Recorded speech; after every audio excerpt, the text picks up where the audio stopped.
ভারতের দক্ষিণী সিনেমার সুপারস্টার ও সদ্য রাজনীতিতে নামা থালাপতি বিজয়ের সময়টা মোটেও ভালো যাচ্ছে না। নিজের রাজনৈতিক দল তামিলাগা ভিত্তিক কাজাগাম এর সমাবেশে পদপিষ্ট হয়ে ৪১ জনের মৃত্যুর ঘটনায় এবার সরাসরি সিবিআইয়ের জেরার মুখে পড়তে হচ্ছে তাকে। আগামী সোমবার ১২ জানুয়ারি তাকে কেন্দ্রীয় তদন্তকারী সংস্থার দপ্তরে হাজিরা দেওয়ার কঠোর নির্দেশ দেওয়া হয়েছে। কারুরে মৃত্যুর মিছিল ও ভিড় বিভ্রাট ঘটনার সূত্রপাত গত ২৭ সেপ্টেম্বর। তামিলনাড়ুর কারুরে থালাপতি বিজয়ের রাজনৈতিক দল টিভিকের প্রথম বিশাল সমাবেশ আয়োজিত হয়েছিল। প্রিয় অভিনেতাকে এক নজর দেখতে সেখানে জনতার ঢল নামে, কিন্তু সেই উপচে পড়া ভিড় সামলাতে ব্যর্থ হয় পুলিশ ও আয়োজকরা।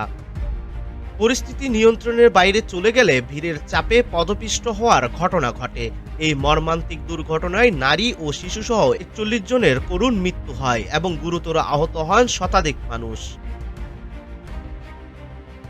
সুপ্রিম কোর্টের হস্তক্ষেপে ও সিবিআই তদন্ত সমাবেশের নিরাপত্তা ও অব্যবস্থাপনা নিয়ে প্রশ্ন ওঠায় গত অক্টোবর মাসেই নড়েচড়ে বসে ভারতের সুপ্রিম কোর্ট।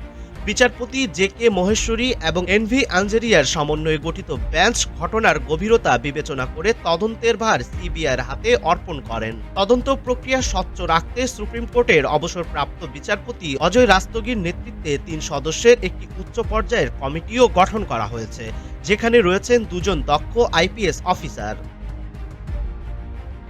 রাজনৈতিক চ্যালেঞ্জের মুখে বিজয় সিনেমার জগৎ থেকে রাজনৈতিক ময়দানে পা রাখার শুরুতেই এমন আইনি জটিলতা থালাপতি বিজয়ের জন্য বড় চ্যালেঞ্জ হয়ে দাঁড়িয়েছে।